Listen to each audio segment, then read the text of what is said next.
தமிழ்நாடு தான், நம் தமிழன் தான் இந்த குமரி கண்டத்தோட அடையாளம்னு நிறைய பேருக்கு தெரியறது இல்ல.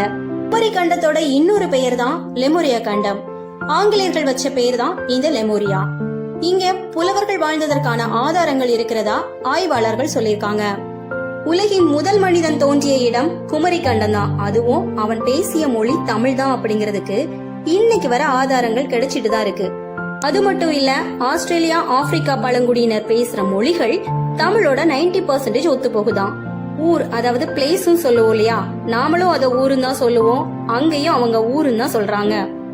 மொழியே இல்லாத காலகட்டத்திலயும் தமிழ் மொழிதான் குமரி கண்ட மக்கள் பேசியிருக்காங்க.